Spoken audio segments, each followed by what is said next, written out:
Hello, everyone. Welcome to session 133 of Libraries in Response.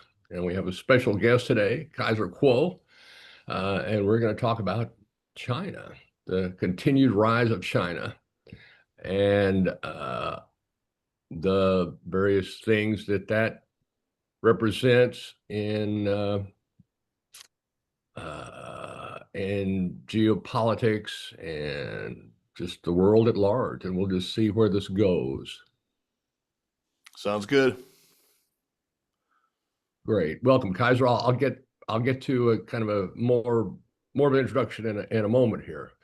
So this is Libraries of Spot. China Leading is what we've come up with as a title for our session, because China is leading in so many ways, uh, as well as I mean, it has been for a long time. There's sort of I think there's some modern illustration. I'm not giving credit there, but uh, it represents the ancient leadership of China, which was, well, the symbol for China, as I believe I understand, is the symbol for center, and that's the way China has thought about itself, as a center of the world. That was kind of interrupted a couple of hundred years ago, and China is now making a serious effort to reclaim that. The image on the right is Shanghai, actually Pudong, across the river from so-called old Shanghai. Shanghai being actually a fairly recent city in China, but it was a city that China decided that would be the tip of the spear in its modernization, and it is an unbelievable thing to see. Um, my name is Don Means. I'm the director of the Gigabit Libraries Network, and we're producing this series along with our partner, the International Federation of Library Associations and Institutions based in The Hague. Stephen Weiber, the head of public policy for IFLA, is at the helm somewhere, hopefully. If not, well, we'll see him later. Our speaker, Kaiser, is I could fill up a whole screen with his list of Kaiser things that Kaiser has done. Currently, he is the host and co-founder of the Seneca Project podcast, excuse me, and formerly the head of the director of international communications for Baidu, the Chinese web giant, and before that, consultant for Alibaba, another web giant in China. Actually, I never was a consultant for Alibaba. I don't know where that came from, but I got it off LinkedIn. no, I don't think that would be on my LinkedIn. I Well, pretty sorry. sure I wouldn't have Sorry put on about that. something. Okay, draw a line through Yeah, that. yeah, yeah. No, Thanks I've for never the. worked for Alibaba in any capacity. Okay, okay. We got to be clear about that. I can appreciate the necessity. Um, we do want to thank our sponsors and supporters, the state libraries from New Jersey, Texas, Washington, and Delaware, along with Mission Telecom, for their support. That's what helps keep this webcast going. Um, this is our metaphor, our image for libraries, the Swiss Army knife of communities. They provide more services to more people than any other institution by far. And of course, they do it for free. And they keep being asked to do more. There are new demands on help with dealing with social services is landing on libraries. This is not what they were set up for, but when people don't know where else to go, they go to their local library because they figure, well, that's where they know things, they can find things, they can help me, and they do. And it's a remarkable institution that we've been completely enamored with and in support of for the last 20 years. This is our kind of our go-to illustration for what Libraries in Response is trying to do, or what it thinks is going on, and that is this is this is a cartoon by the Economist cartoonist Cal, a remarkable guy, and actually was one of our guests recently. And this shows the world longing for the good old days when when it only had to worry about nuclear annihilation. And today, now we have this kind of modern four horsemen of the apocalypse. Our notion is that the Earth is, there's no I. there, yes, there is a world for sure, and there's one place, but it doesn't it doesn't self-identify as a single thing. It's an amalgam, an aggregation of a lot of little I's, national, state, et cetera, individual, all making up a composite world. But these are all worldwide challenges that are facing it, and that's the nature of our predicate was libraries in response, which started out as a response to the pandemic 5.5 years ago. And then it just kept rolling as more crises kept coming up. There was a social crisis from the George Floyd murder, and then there was the economic crisis, there was political crisis, and the ever-present climate crisis, which crisis doesn't seem to quite get it anymore. Climate catastrophe seems more descriptive than crisis. And then now war has really reasserted itself on the scene as a global crisis. So how to deal with all that and how that lands on communities and individuals is where the library can help with adaptation more than mitigation. This number is, we tried to sort of make it real. It's statistic, and so nobody has emotional attachment to numbers. I mean, mathematicians, okay. But as a way to connect with people, reality, statistical information doesn't seem to really do it. And yet this is a really powerful number here, and really dramatically dire number if you buy into that, which we do. This is a graph we've been tracking for a number of years about the damage from these major weather events that are triggered by, that are increased in their severity and their frequency by climate change. And it just keeps going up. I mean, it's starting to look like a hockey stick here, which, we won't survive if that continues to arch up that way. This is a little happy story here in California, the world's fifth largest economy, where 100,000 homes with solar and batteries participated in a demonstration and fed electricity into the grid from their homes. And that 535 megawatts was enough to cover the increased demand, the very top demand, which they always talk about. We have to have that ready to go, and we'll build, a new nuclear plant so that we can, reliably deliver on-demand peak electricity. Well, this is really fascinating. I mean, that's 100,000 homes. You could add a zero or two zeros to that, and then you would add the same number of zeros to the number of megawatts. So not trivial, but an interesting, really interesting to us anyway, possibility of how to expand capacity and also at the same time decentralize capacity. We'll see where that goes. China, of course, is taking off ahead of everybody else. When I first started being involved in China in the mid-90s, when I met Kaiser, as a matter of fact, China was rapidly reemerging, but it was still very young in terms of the technology available there. We'll get back to that, but look at the difference here. China's gone from kind of the trouble, the problem child in the international energy debate. Well, China's still burning so much coal. If they don't change, then it doesn't really matter. Well, it's true. It's always been true. If China didn't really deal with this, it didn't matter what everybody else did because China's so big. Well, they were dealing with it. They are dealing with it, and increasingly so.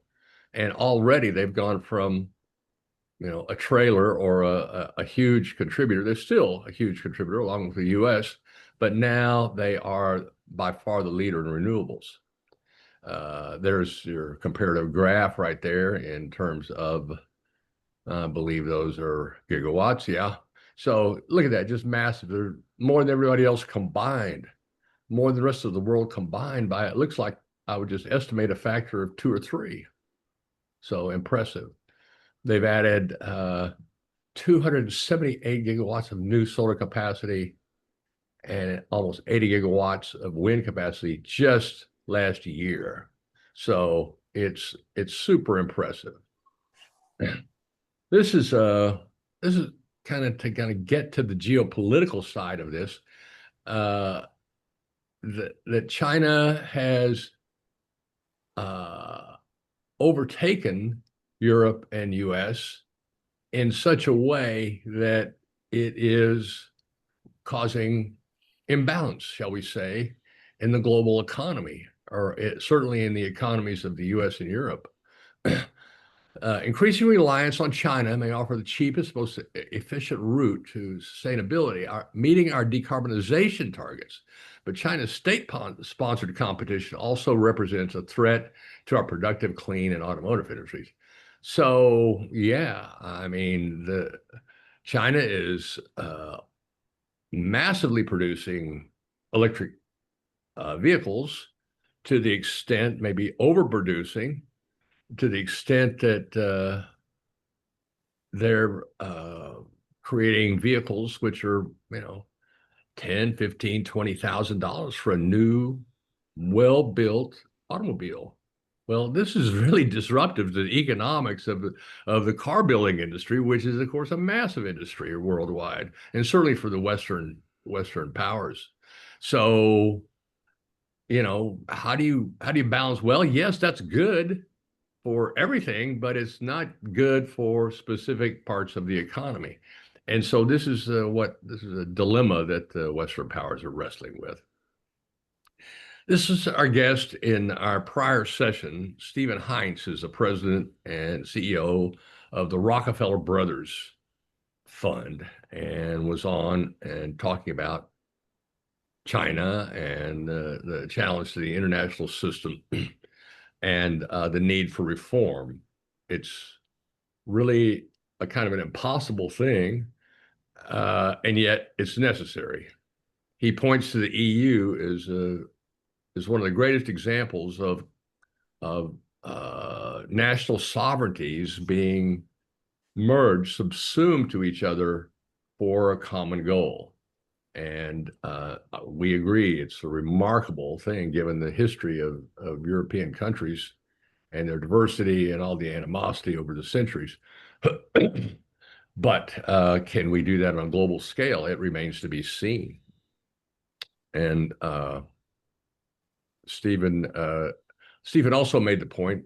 I met him or saw him for the first time at a talk he gave at the Long Now Foundation with Kim Stanley Robinson. I hope you would recognize this writer, science fiction writer, who written a number of things, but one novel he wrote is called A Ministry for the Future, where the UN creates a new group totally to advocate for the interests of people who are not yet born, but who are definitely going to be born and should have some say in decisions today. But how do you do that? So that was what that was about. The opening chapter of that is the most frightening book on the reality of intense heat hitting India, northern India, where an extraordinary number of people succumb, and it's just a scenario that we're starting to see.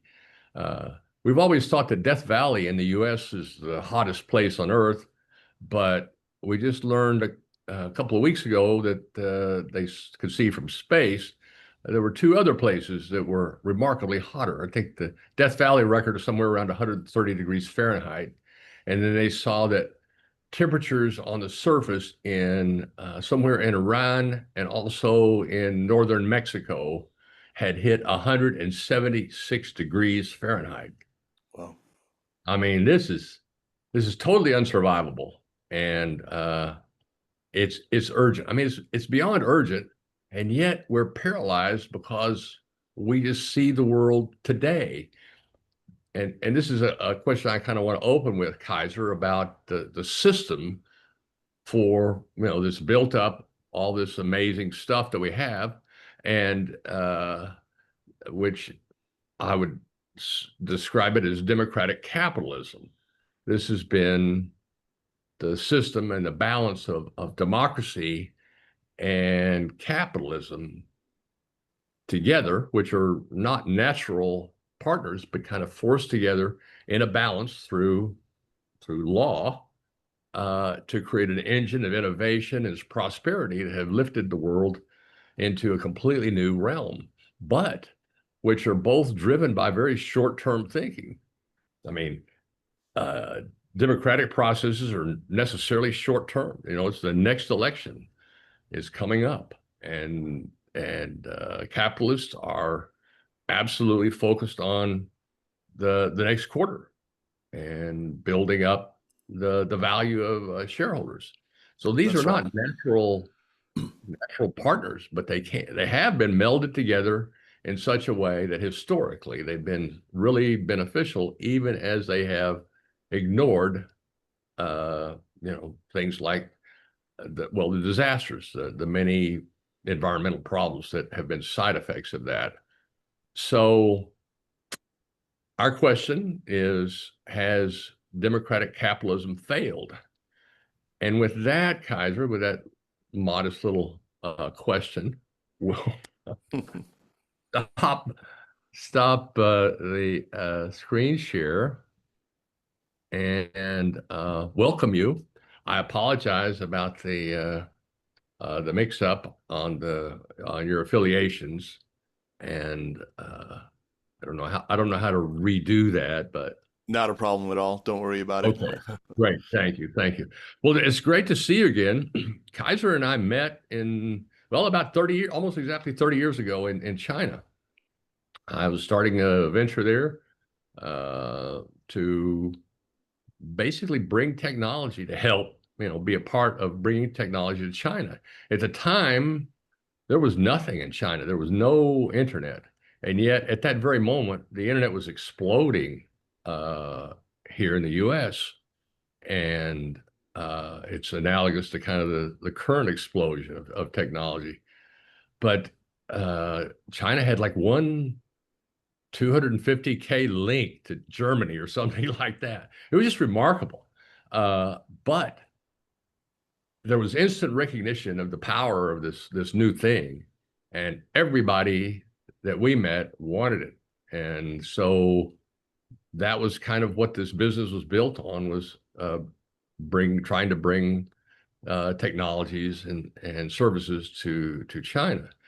And my own personal motivation on this was kind of to the theme here, is that if China just continued to industrialize the way it was, then it really didn't matter what anybody else did. We were all, doomed.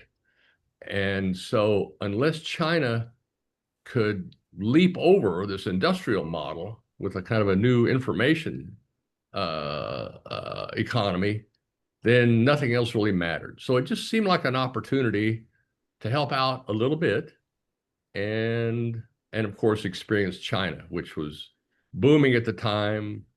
Shanghai, as I mentioned earlier, Shanghai had roughly 1/5 of all the world's self-climbing cranes were in that one city.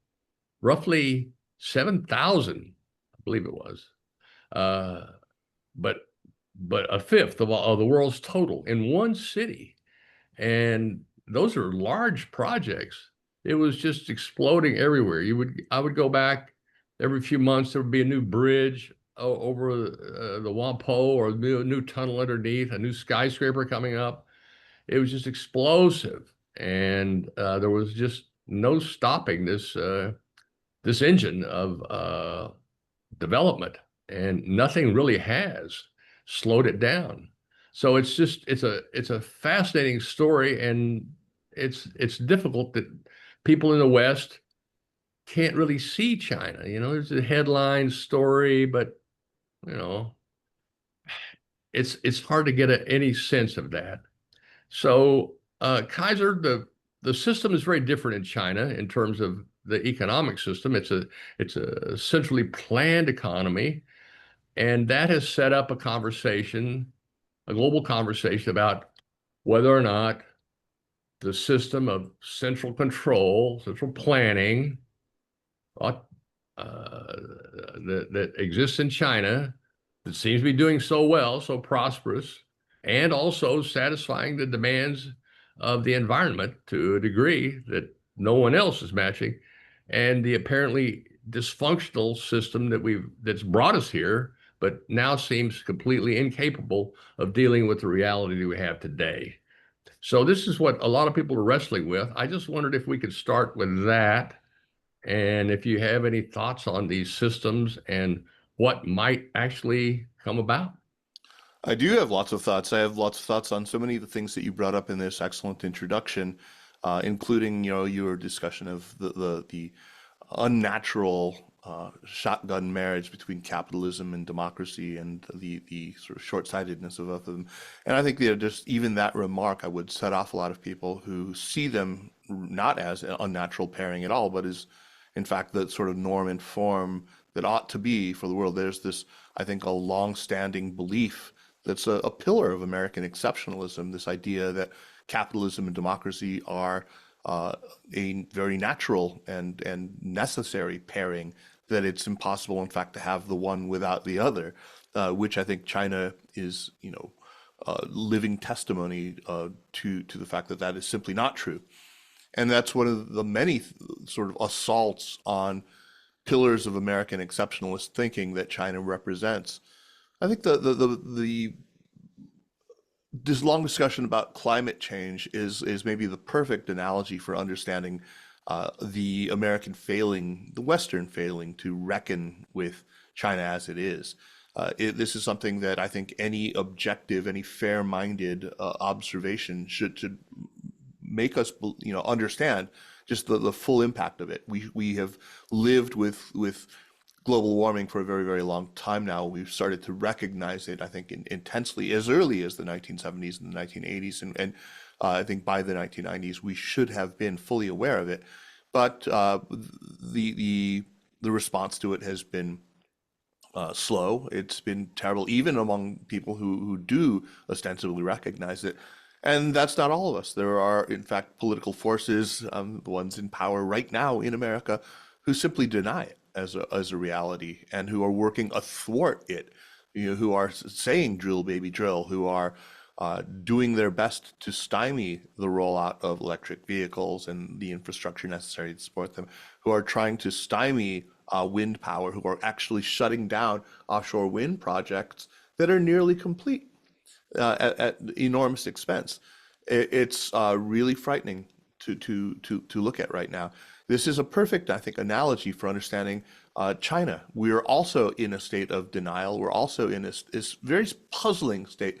I heard it described to me once as kind of a combination of hubris, of just faltering confidence, and at the same time, total complacency. I don't understand how these three things can sort of coexist, but here we are. We are living through, and I'm going to get on a soapbox here because this is something that I have been thinking about an awful lot. A moment that I would describe as the Great Reckoning. It's a genuine civilizational inflection point. We are living through this pivotal moment. China's emergence as a full spectrum power is forcing, or should be forcing, a real reckoning. And it's not just a geopolitical one, but it is genuinely civilizational. It's deeply psychological. It's changing how we have to think about modernity itself. China, in the words of a good friend of mine, is just no longer an object of analysis, or it's no longer a case study. It's not just some anomaly to be explained in our current mental models. It is a structural feature of the world system, the world in which we now live. And it's certainly one of the most, if not the most important structural features of it. I mean, China is and has been for some time now the principal architect of 21st century modernity. It's not a latecomer trying to join it. It's not catching up. It's not simply rising. It's risen. And the old framing of China as rising or catching up, it just simply does no, it no longer fits. It's really outdated. We are in a world where China is really defining in many ways the very trajectory of development, economically, technologically, institutionally, as you alluded to. It's setting the pace. It's not just following the pace. I think much of the developed West has just operated under this deep, quite often unspoken belief in, as I said, its own exceptionalism, this kind of teleological faith that history is moving toward the direction of, the triumph of liberal democratic capitalism, that somehow its natural endpoint. I mean, we saw the first instance of that in 1989 with Francis Fukuyama's infamous essay. He has come around. I don't know why the rest of us haven't. That story, I think, just no longer explains the world that we live in. It hasn't for a very long time. I think we have to relinquish this kind of unspoken assumption that modernity is something that the West authored and others merely inherit or merely, learn. This is this kind of reckoning I'm talking about. It is a major psychic shock. We are not prepared for it, and what we're seeing playing out now in the West is this denial, it's deflection, it's anxious overreaction, it's this scrambling to find the fault and to find the problem and to define it away by picking out what's wrong with China, what will inevitably lead it to its collapse, rather than really examining what works, what has actually worked. And what has actually worked is, as you say, a form of industrial policy. It's not central planning in the way that we think of it in the Soviet style. It's certainly not directed. It has a lot of market features. It's got a lot of hybridity. It's a very syncretic system. It features, elements of sort of technocratic authoritarianism in it, but it also features an awful lot of liberal market ideas, we need to be open to it. We need to really kind of acknowledge it, recognize that the gravitational center of global power, of global production, of innovation has already shifted, has continued to shift. It's away from its long-standing North Atlantic anchorage, right? This is the problem. This is what we're not squarely confronting right now. Absolutely not. But you remind me, even as you nail the U.S. for its exceptionalist perspective, that it sounds very much like hubris from a couple of centuries ago. China did not saw itself that way, saw itself as the natural leader of the world, and was not open to the idea that others had anything really interesting or valuable or necessitated their change. Of course, they did happen to have steel, which they translated into weaponry, which translated into dominance for a while, and a lot of disruption and pain, of course, since then. But I think China had that, and I think that's just the nature of when you're on top, you think, well, that's the way things should be, and That's it's right. hard to give it up. It's really hard to admit that things can change and that you need to change with them. But That's right. these forces around us are just impinging on these old ideas. Modernity, who knows what that even means anymore? But Right. so I do recall that over the past 20 years or so, longer, China would say to the West, we're moving towards democracy. We just need time. We're a developing country. We have massive challenges and problems. We need time. Give us time. We'll get there. And then around the early mid 2000s, they stopped saying that. And I would say, actually concurrent with the Obama administration, uh, China has changed this story to, well, why, it's look at the American system, it's dysfunctional. They're just locked up, they can't get anything done. Why would anybody want that? So Yeah. we'll just pursue, the path that we're going to pursue, and you can call it whatever you want. We'll call it democracy with Chinese characteristics, or whatever. But we're not gonna just follow that path anymore, and they clearly have not. So does this hold up? Does this central planning? I mean, we all thought that the central planning model went down with the Soviet Union.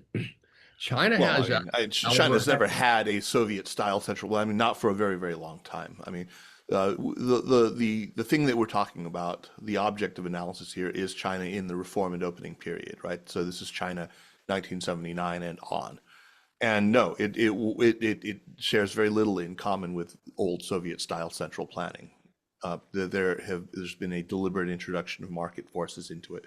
Let me first address this idea that China had sort of, changed its tune, that it had said it was pursuing uh, democracy.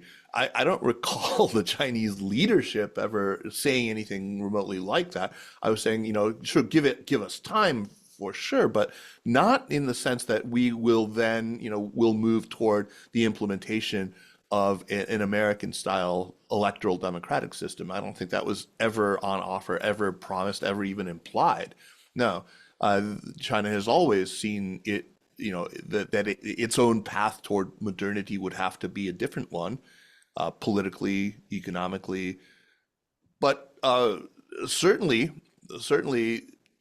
the shine came even more, off of the American story after 2008, after the great financial crisis, which, as you said, is concurrent with the Obama administration. It begins before the Obama administration, to be sure. And yeah, of course, this idea that the American-led West had bungled its stewardship of the global economy just so terribly badly. I think that it's natural that they would suddenly, they'd see the bloom coming off the rose in that sense. But already, I think there's a very clear sense that China needed to walk its own path toward modernization. There was already, I think, an ample amount of evidence that some form of steering by the state in some sort of active industrial policy was not such a bad idea. And I think if we look at all of the East Asian developmental states, one feature they all have in common is they have all used some form of industrial policy. You see it in Japan with MITI, which was the great boogeyman of neoliberals in the 1980s and so forth. But I think that we have used industrial policy. The United States has absolutely used industrial policy. We just deny it. We just don't talk about it openly. But can you are somebody with experience in Silicon Valley. Can you, honestly say that Silicon Valley developed into what it was without the participation of the defense sector, for example? And of course not. It's absurd to think that that's the case. We have now, I think, weirdly suddenly come around to the idea that we need to embrace industrial policy as well. We saw this during the Biden administration with things like the Chips and Science Act, with the Inflation Reduction Act, and we're seeing it even more now in the Trump administration. Now that he's taken a 9.9% stake in Intel. I mean, this is strange. It's overdue for sure that we have a national conversation about industrial policy, but we're not having that conversation. We just simply went from one approach to another without really thinking about it. And that I think is a real problem in America. well, for sure. But there are degrees of industrial policy and in degrees of government involvement in industry. And so, uh, yes, there's always been interrelation between leading industries and government decisions. Uh, but I think China really has taken that to a new level. I mean, they Yes and no. Yes and no. I no. mean, I think that there's we have to be very careful not to overstate it, right? We have to be very careful because, one of the I mean, I think that there's this idea that things like Made in China 2025 or any of its 5-year plans are detailed blueprints. That's just simply not the case. I mean, anyone who's really familiar with the major policy documents and things like that understands that mostly what they are wish lists, sets of goals. And what they do is they set up KPIs for uh, for the basically the techno mandarin, the people who actually are in charge of provincial or municipal level government. These are things like they give them sets of deliverables. There's very little instruction as to how to accomplish it, but it's just sort of like, it would be nice if we had this, it would be nice if we had that, and there's an implicit and sometimes explicit understanding that that's how you're going to be graded. Your ability to hit these targets, to build, for example, a data center that operates at a certain level of carbon efficiency in your province. If you do that, if you do enough of these, you're going to get promoted, right? And if you don't, you might not get promoted. You'll get passed over. This is how it operates. There's other features that really use things that we would recognize as basically capitalist in ways that I think are underappreciated. There were recently 100 EV companies in China. There were an awful lot of them. And there was one gigantic company that wasn't Chinese, that was operating in China, enjoying a lot of the same tax breaks, a lot of the same incentives, and it's called Tesla. And it had a gigantic preponderance of EV sales, of market share in China. It was employing a lot of the best, engineering talent in that space. Uh, there's a reason why the Chinese government wanted Tesla there and allowed Tesla to compete, and that is what the Chinese call catfishing. They wanted to have a gigantic apex kind of predator there in their market to stimulate domestic competition. There's this idea that China instead usually wants to lock out foreign competition and prevent it and coddle its own domestic industries. That's not how it's worked. That's almost never how it's Oh worked. no, No. no, it hasn't. All I right. was I was involved. Pardon me. I was involved with a Silicon Valley CEO group called TechNet. Mm-hmm. In 2000, the companies of the U.S., all of them, generally speaking, wanted to bring China into the WTO. The situation with that time was that the U.S. had to renew favorable trading status with China with a Sure. vote of Congress each Permanent year. most favored nation, right? Yeah, that violated the WTO. The only way to stop that was to bring them in as a permanent member. And so there was a huge political battle in the US around that very thing. It lined up, with some kind of strange bedfellows. You had the unionists and the religious folks and whomever else against it, and business definitely was for it. And of course, Silicon Valley was for it, and I was for it. And I just had the opportunity to be part of that conversation just because I had spent quite a bit of time in China in those years leading up to that, and had my own kind of perspective that I'm, of course, obviously willing to share with anybody. And it tipped the balance. Yeah. 2000, the bubble had popped. The 90s bubble the beer had foamed over the glass is really a better metaphor than a bubble, because there's still a lot of beer in that glass, but it wasn't generally recognized. These were still the masters of the universe, the big tech companies, and so they kind of swayed the balance. That was the kind of a very close vote. It just passed, and China then entered the WTO. When I was going into China, and there was no internet in China, I realized that China was a clean slate. One of the biggest problems that we've inferred but not actually talked about is the difficulty of re-engineering legacy systems, whether technology systems or political systems. And China had no technology system to get rid of. They was just all like just write it new with all the latest technology. An extraordinary opportunity for China to do that, which is great. And it's happened very quickly. The U.S., is holding on, as we tend to do, try to hold on to our advantages. And we may do things which are, outside of the bound of natural evolution as we do that. And so, of course, we have. One of the things that I also noticed about the opening of businesses like Tesla or other businesses going into China was the bargain that China offered. Well, yes, you can come here and sell things, but you have to come here and build things if you want to do that. Yeah. Okay.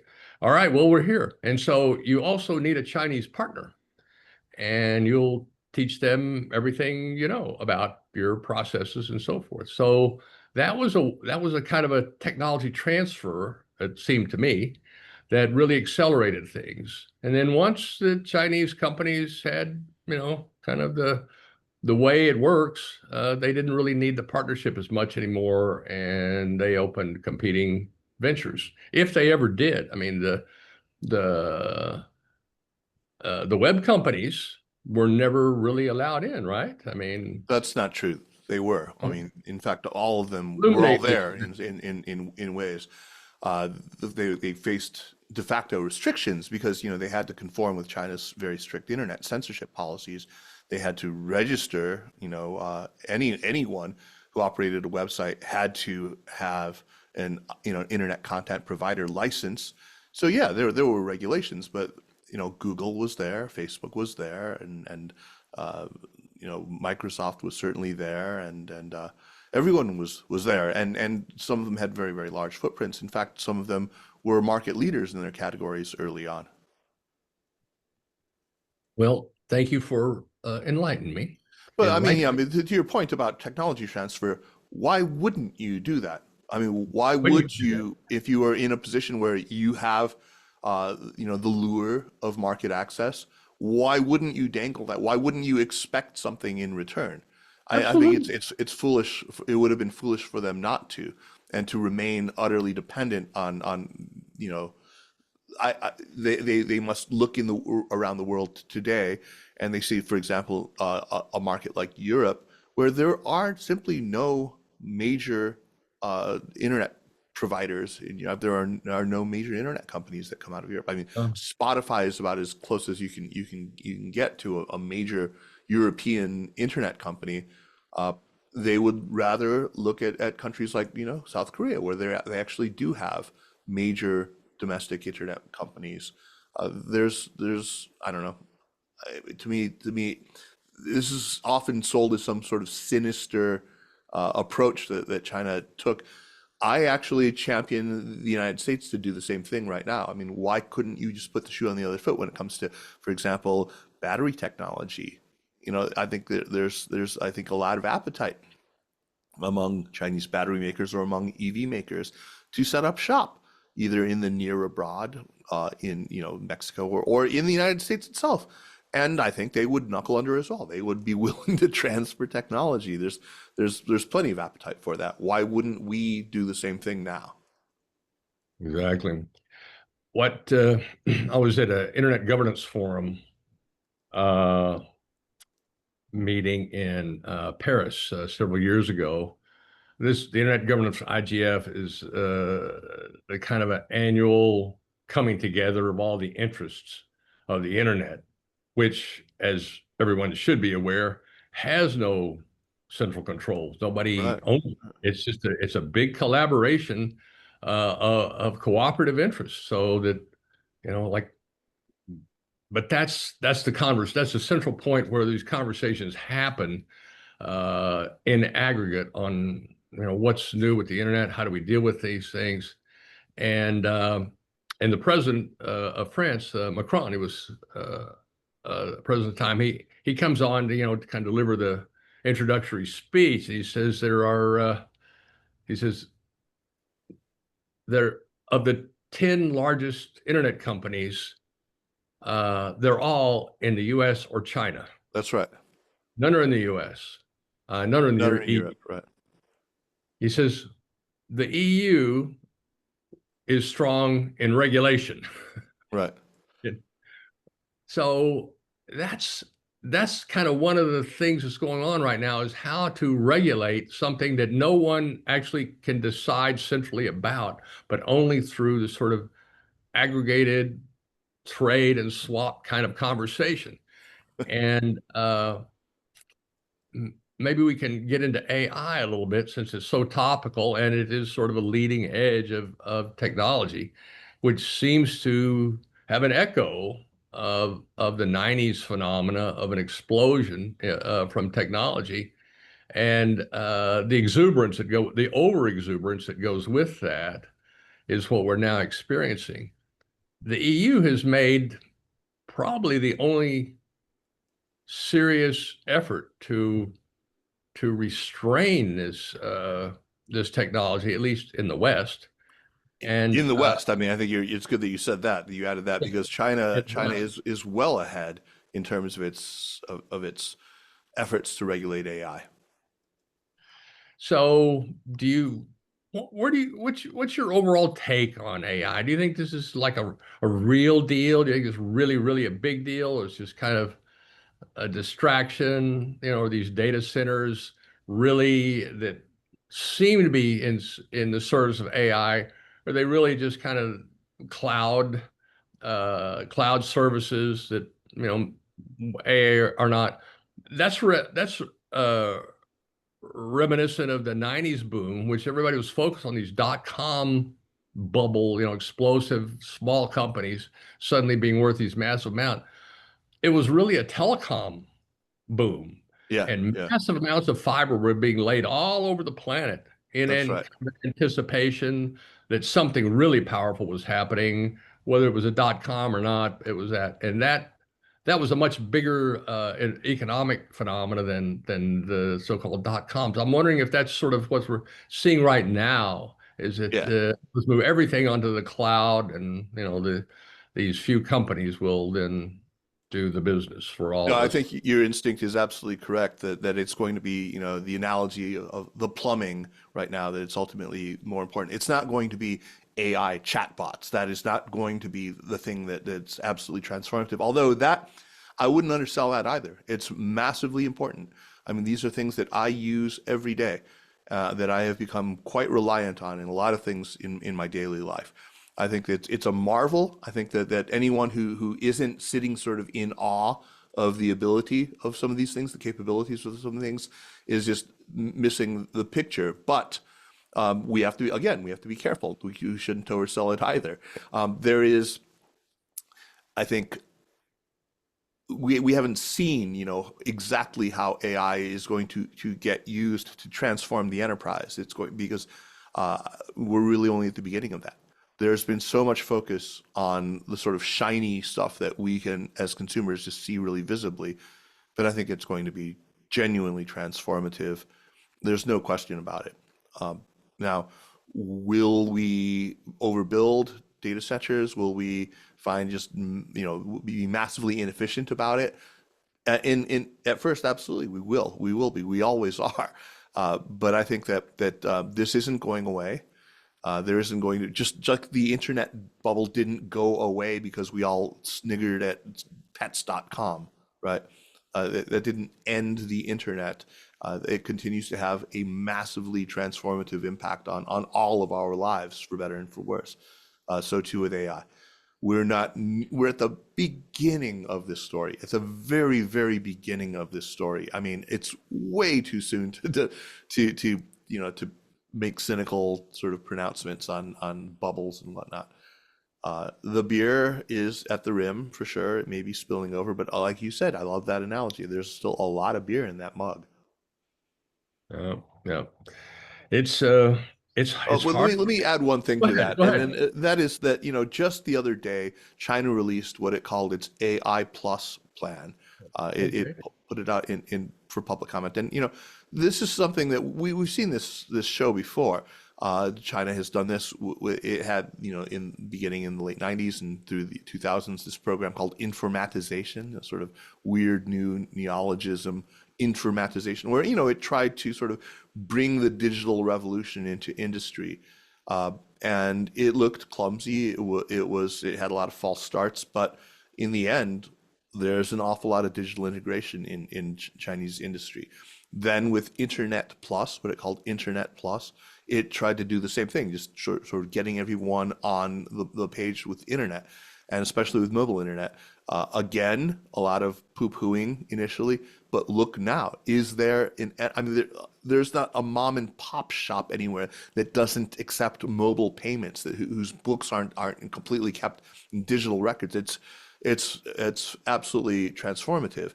Now too with AI, there's a major push to try to introduce features of artificial intelligence into the way that businesses operate. And will there be clumsy, and maybe over optimistic initial efforts? Absolutely, there will be. But I have no doubt that this is going to end up uh, positioning China very, very well for the actual AI transformation that takes place. What's important here is that China recognizes, and I think more than I think the United States or other geographies do, the importance of diffusion of these foundational technologies. It's not just the whiz bang invention itself that should draw all the attention. It's how well you diffuse this technology, get it into the actual enterprises, get it into the institutions, and that's what they're doing. Okay. All right. Um, I it occurs to me that you live a life between these two cultures. I mean, your residence is in North Carolina. For now, So yeah. for now, all of us for now. But what I'm imagining or what I'm wondering about is that so I've been kind of holding forth sort of the Western perspective here, and you've been, saying, well, yes, yes, but no, and so forth. This has been our kind of our conversation here. So do you have a different conversation where you're in China and how do you then take the position of the West, or do you take the position of the West when the Chinese, or yeah, the Chinese, let's say, are making charges about the West that you find? Well, how does that work for you when you're in China Yeah. talking about the same stuff? Oddly, I find that there's much less hubris. In fact, it's the other way. Is that Chinese people also are not really reckoning with the transformation that we've seen take place. That they still have a lot of this sort of reflexive deference to Western ways of doing things, to Western ideas. I mean, that I find I run into more often than I run into Chinese people who are triumphalist, or who are ready to proclaim the dawn of a truly Chinese century or anything like that. And I think that's refreshing. I think that's good. I think that's a really good instinct. I'd like to see more of that in the United States. I do think there is a major shift happening in America, where there is a growing recognition that China may be getting something profoundly right.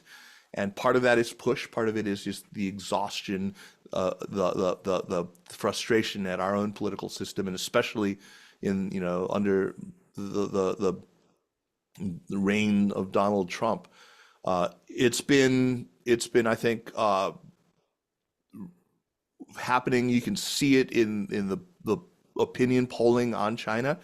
Big shift in attitudes, especially among younger people whose formative ideas about China are not, the massacre of 1989, who are not constantly thinking about the Dalai Lama, who are not, but are instead, exposed to these, gleaming forests of skyscrapers, and who are inundated daily with statistics about Chinese high-speed rail, or inundated with all these images of uh, cityscapes just lined with LED lights and drone shows and this sort of thing.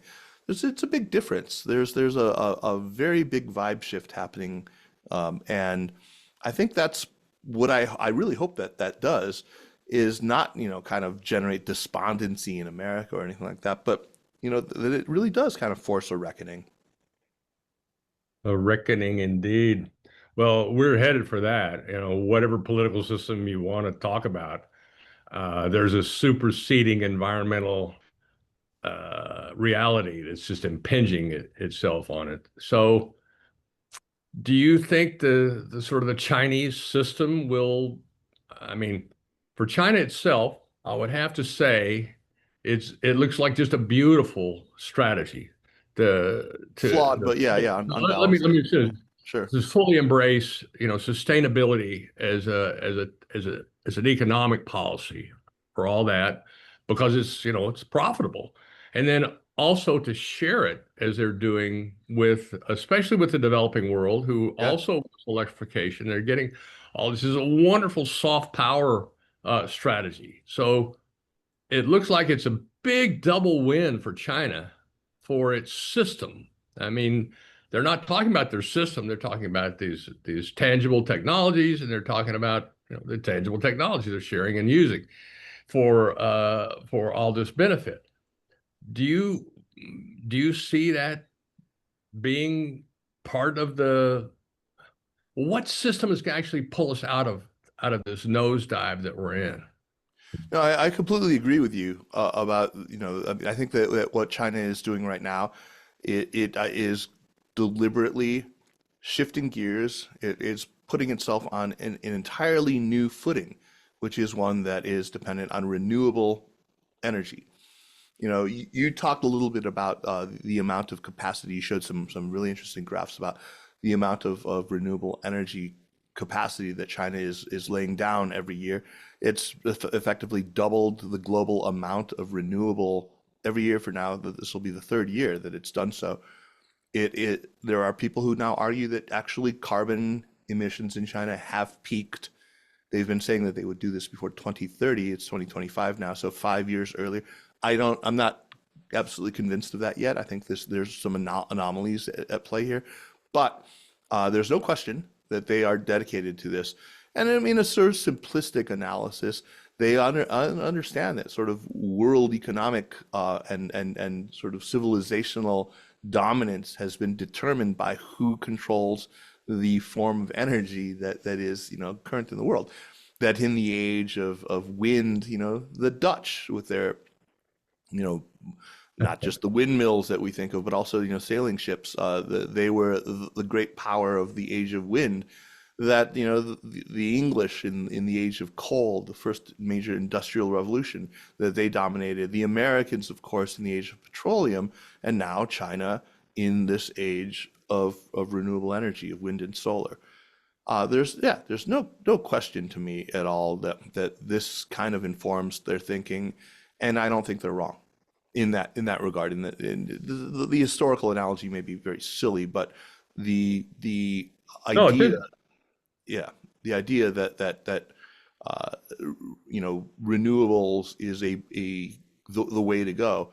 They must be just astonished to watch America just sort of give up this competition right now.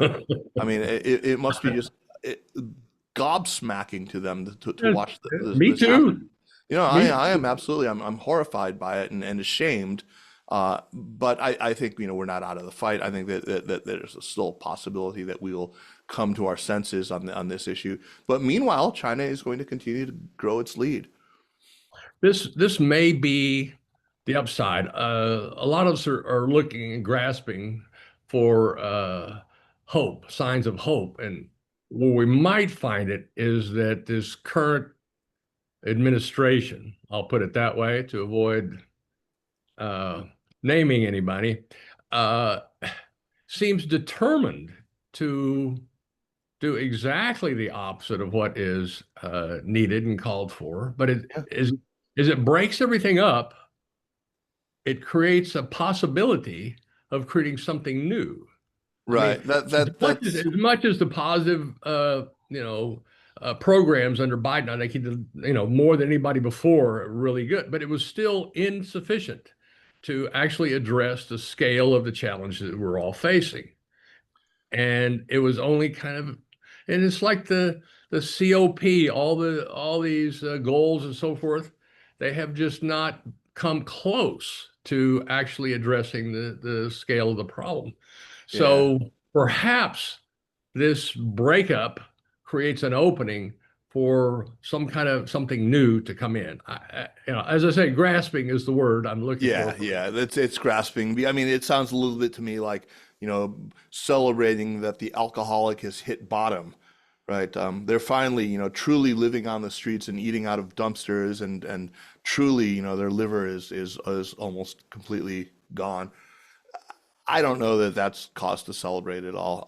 Or it's certainly not. I mean, we should always hope, but I think Hope there's is a difference right. between I hope didn't, and I'm cope, not setting right? off any firecrackers here. Right, This is right. You're this not popping the is champagne. desperation. Because my Yeah, metaphor is, is a life raft. And so, what's the political system in a life raft? yeah. Let's take a vote. Now, somebody has to kind of run things, and it may be that China is up to that role. They certainly want to. Well, I'd like I mean, that's the really big question. In just a little bit here, I'm going to do an interview for my own podcast with a couple of people who've written a paper, a sort of paper asking that great question: what does China want? And that's I think maybe the big litmus test for whether you're a quote unquote hawk or a dove on China is the hawks believe that China seeks global hegemony.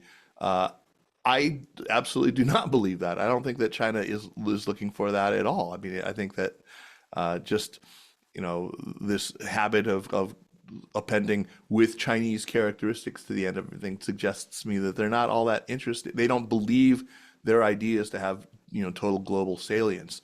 They really do seem to believe in this sort of uh, culturally and nationally specific uh, paths to modernization, plural paths to modernization, and that mitigates against them, trying to sort of push their model on anyone. And they also have seen, what a trap it is to seek, global hegemony. They don't necessarily want it, and I don't think they believe themselves capable of it. So, yeah, I I would think be, I yeah, think careful about China it. wants to. I agree with that. I don't think that really is. It wasn't their ancient tendency. I don't think it's their current tendency. I think they just want to be number one. They just want to be the best, the most, powerful. Sure. Yeah. But they don't necessarily want to exert that and lay it on everybody else in terms Right. of you do it this way or that way. And I think you're right about that. I'd like Yeah, to they shift. have their own form of exceptionalism, and it may be arguably equally arrogant, but at least it's not a proselytizing religion in the way that ours is. At least it's possibly sustainable. Yeah, We help the whole world sustain itself. yeah, That's the yeah. I think biggest that's plus of all this we're talking about to me is that they're absolutely, perhaps leading the way that we can survive ourselves, which is yeah. long shot at this point. But I let think me it's a shift good idea here. never to let the climate reality slip very far from your field of vision. That should No be kidding. the No kidding. terms of everything that we talk about, especially when it comes to China. Absolutely. Topic A, B, and C. Exactly. Let me shift gears here because we are the Libraries in Response. We are devoted to the idea of these community hubs that provide all these different services. And actually, we think that there's a special connection, a unique connection between public libraries and AI, that Mm, they're these, they're these information technologies that match up and can perhaps uniquely and can co-evolve as teaching each other and learning from each other as this goes to wherever it's going to go. Uh, so I'm curious. You and I have never actually talked about libraries, but I just wondered if you had any perspective on them. Do you ever use them, or do you have any feeling about them? I do. I have I'm a sustaining member of my local Chapel Hill Public Library. I go and work there frequently. I think I find it Yeah. to be just it's a wonderful place, a great community, great place to meet people, uh, and they have the world's greatest book sales. Because I live in a place where there are an awful lot of retiring academics, who then unload their books usually to the library. You can go there and buy them for $1 or $2. Sometimes, the third day you can fill a whole grocery bag of books and take it away for $5 or $10, something like that. So, I mean, I owe the library for most of, I'd say, the good hardcover fiction that now stocks my shelves, and lots of really, great finds in even pretty specialized areas for example, of China that I work on. So yeah, I'm a huge fan of public libraries. The connection to AI is something that I haven't actually thought about before.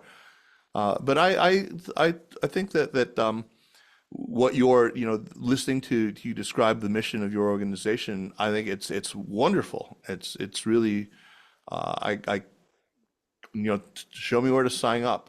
It's great. Well, you have signed up. You're here with me right now, and I Okay, appreciate it. Don. And that's good news about that. Well, we also have a used book sale shop. We're a town of 7,000 people and has a thriving used bookstore. Uh, it's almost like rent a book. You go in, you buy one, you read it, you give it back to them, and they sell it again. It's Yeah, yeah, remarkable, and it yeah, pairs yeah. with It's the like rent a book. library so well as a lending library. But these institutions, all the things we've talked about, a local library lives within that context, but they're free of these kinds of issues. It's just the practical living of us in a place with our neighbors, Right, which we right. share space with, and that it's the geography that libraries knit together, and it's just unique in their possibility. They can do anything that their communities want them to do. They're locally funded, unlike everybody else. Uh, Schools are, get their money from the state. The state says this is what you're going to do, but libraries are like 90% get their money locally, and so that means they can do anything their community wants them to do. Yeah, And that is an amazing reality. And I think more and more the physical side of this stuff as we get over digitized and our brains are being scrambled by all this stuff. More and more we appreciate a paper book. They're much more popular with the younger population than digital books. They yeah, just leave digital books as actual objects, which it's true they're not. They're just a service, and that coming together with people in person, I think is having a renewal, and the library is the place to facilitate that without an agenda. It's not the Lions Club, it's not the church, it's not the football game. It's just people engaging on things of interest to them, yeah, which is yeah. Well anything said, well you're said. interested in. And libraries will help anybody with anything, even marginally legal things, immigration status, Tell me of these because marginally legal. people trust them. Right. They're really among the most trusted, if not the most trusted institution we've got. And they have Yeah, no, yeah, they don't want your wallet. They don't want your soul. They just want to help you. And you walk in, they don't even ask you if you need help. They wait for you to come to them. I mean, they're really special. And it's our mission is to help people appreciate that, realize that, and look for ways to support these institutions in the aggregate and individually, as you're doing there in Chapel Hill. Wonderful town, by the way. yeah. It's a And great town, great town. I'm gonna miss it. thank you for that. You're moving. Back to China as soon as we sell our house. Oh, well, okay. Where will you live? Shanghai? In Beijing, absolutely Beijing. Well, that's right. You're from Beijing. I think we Well, I mean met. that's where I lived for 20 years. Yeah, so I Okay. mean, Okay. Yeah. Well, good luck with that. more Uh, importantly, my wife's from Beijing, and that's where she wants to live. oh, So, well, I know that reality. yeah, yep, yep. My wife is from France and she's kind of an exile here in Sausalito, but we get Yeah. over there in summer. So Oh, how we kind of lovely. keep Yeah, it going. very Yeah. lucky. Yeah. All right. Yeah. Lucky is the word. So I think we're coming to an hour. I haven't really tracked it. It doesn't really matter. This is not a TV show, but I really want to thank you for this, Kaiser. It's great Well, to thank you, reconnect Don. with you and get your perspective on things. And I think it's a really valuable resource that you're providing a perspective and experience because you've been around now. You're not you're not the young guy I met 30 years ago. You still look young to me, uh, but it's valuable stuff to help build bridges across these two monsters of culture and economics that they have to resolve it. It Yeah, has to yeah. work for the duopoly that they've been called for us all to have a chance. And so we think libraries are part of that.